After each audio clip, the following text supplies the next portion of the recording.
Friends, જય શ્રી કૃષ્ણ. તો એમાં આપણે છે ને આમળાનો એક અલગ જ પ્રકારનો મુખવાસ બનાવશું, આમળા અને આદુનો.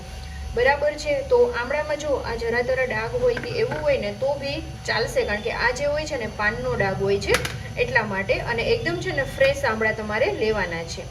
તો તમે વિડીયોને એન્ડ સુધી જોજો ફ્રેન્ડ્સ. અને આ મુખવાસ એટલો સરસ ટેસ્ટી, અને આમળા છે ને આપણને લોકોને ભાવતા નથી હોતા, કારણ કે આ છે ને ઘણાને ટેસ્ટમાં તુરા લાગે છે. આમળા તુરા હોય છે. મને ખુદને છે ને આમળા એમનેમ તો મને નથી ભાવતા. અને તમને ખબર જ છે કે આમળા છે હેર માટે, પછી સ્કિન માટે, આંખ માટે, બધા માટે એટલા જ યુઝફુલ છે. તો એને કેવી રીતે આપણે ખાઈ શકીએ, અને પાણીમાં જે આપણે બોળિયા કરીને ખાઈએ છીએ ને એ પણ છે ને મારા જેવા લોકો હોય છે ઘણાને તુરો ટેસ્ટ જ આવતો હોય તો એને નથી ભાવતા. પણ આ એકદમ છે ને યુનિક અને એકદમ સરસ બનશે, અને આદુ સાથે આવશે એટલે એના પણ તમને બેનિફિટ્સ મળશે. તો ચલો આજની રેસીપી સ્ટાર્ટ કરીએ ફ્રેન્ડ્સ. રેસીપી પસંદ આવે તો વિડીયોને લાઈક, શેર અને સબસ્ક્રાઈબ કરવાનું બિલકુલ ભૂલતા નહીં. તો અહીંયા છે ને આ રીતની જે ખમણી હોય છે ને મોટી ખમણી લઈ લેવાની છે. બરાબર છે. અને આમાં આપણે છે ખમણ કરવાનું. તમારી પાસે આ અવેલેબલ ન હોય ને તો કાંઈ નહીં, આપણે જે નાની ખમણી આવે છે ને એમાં પણ કરી શકો છો, પણ આમાં થોડીક સાઇઝ એની મોટી અને સરસ થાય એટલા માટે. તો હવે આપણે શું કરશું, એનું ખમણ કરી લઈશું. એકદમ આને ધોઈ અને એકદમ એને કોરા થવા દીધા છે, પછી જ આપણે યુઝમાં લેવાના છે. જરા પણ ભીના હોય એવા યુઝમાં નથી લેવાના.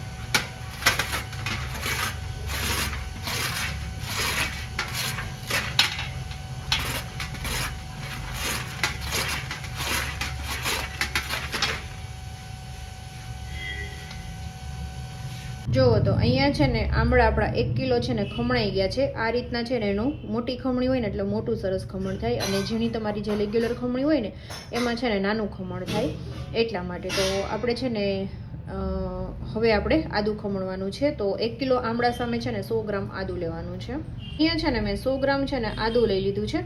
હવે આદુને છે ને એકદમ સરસ સાફ કરી, અને પાણીનો ભાગ ન રહેવું જોઈએ, છાલ સાથે જ એને છે ને ખમણી લેવાનું છે આપણે. આમળા સાથે જ એને ખમણી લઈશ.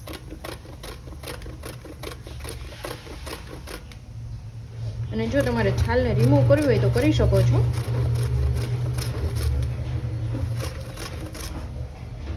એકદમ સરસ રીતે ખમણ થઈ ગયું છે. હવે આપણે આમાં ખાંડ મિક્સ કરવાની છે.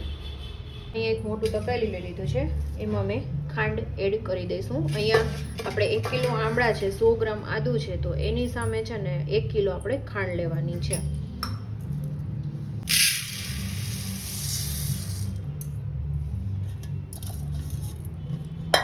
હવે આમળાનું જે આપણે એને આદુનું ખમણ કરેલું છે ને એ આપણે એડ કરી દઈશું.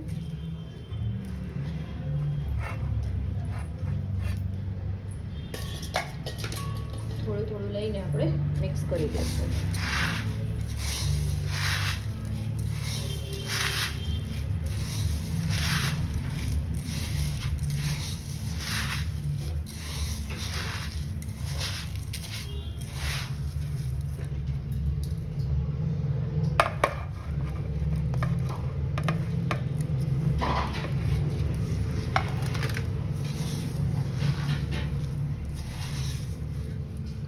તો આ રીતના છે ને પ્રોપર એને મિક્સ કરી દેવાનું, અને પછી એને છે ને આપણે તડકે નથી રાખવાનો, આખા 3 દિવસ રાખવાનું. હવે આને છે ને તમારે તડકે નથી, ઘરમાં તમારે ડીશ ઢાંકીને અને દિવસમાં છે ને 3 થી 4 વાર છે ને મિક્સ કરતું રહેવાનું, અને 3 દિવસ તમારે રાખવાનું. તો આ રીતના હું છે ને ડીશ ઢાંકીને અને દિવસમાં 3 થી 4 વખત મિક્સ કરીશ.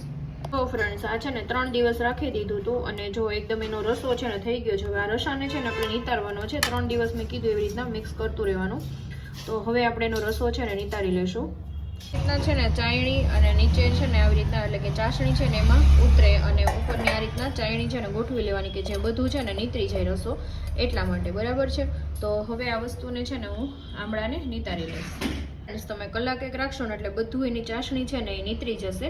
અને ઉપર છે ને આપણે ઢાંકી દેવાનું, કે જેથી કોઈ માખી કે કઈ વસ્તુ હોય ને ડસ્ટ કે ન પડે એટલા માટે. તો આને કલાક 1.5 કલાક છે ને તમારી પાસે જેવો ટાઈમ, અને એકદમ ચાસણી છે ને નીતરી જવી જોઈએ, તો 1.5 થી 2 કલાક પણ તમે રાખી શકો છો. તો અત્યારે હું આને છે ને 1.5 થી 2 કલાક માટે છે ને રાખી દઈશું. તો 2-2.5 કલાક પછી નીતરી જાય ને એટલે આ રીતના છે ને સવારમાં જે કુમળો તડકો હોય છે ને ત્યાં તમારે સૂકવી દેવાનું, ને પછી છે ને કુમળો તડકો વયો જાય ને પછી પંખા નીચે એને સૂકવી દેવાનું, ફાસ્ટ તડકામાં નહીં સૂકવવાનું.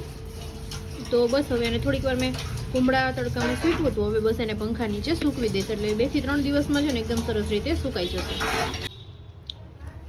તો ફ્રેન્ડ્સ, આપણો આમળાનો મુખવાસ છે ને એકદમ જો મસ્ત મજાનો સુકાઈ ગયો છે.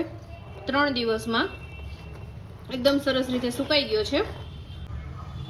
તો ફ્રેન્ડ્સ, આમળા અને આદુનો મુખવાસ એટલો સરસ ટેસ્ટી બને છે કે તમે વાત પૂછોમાં.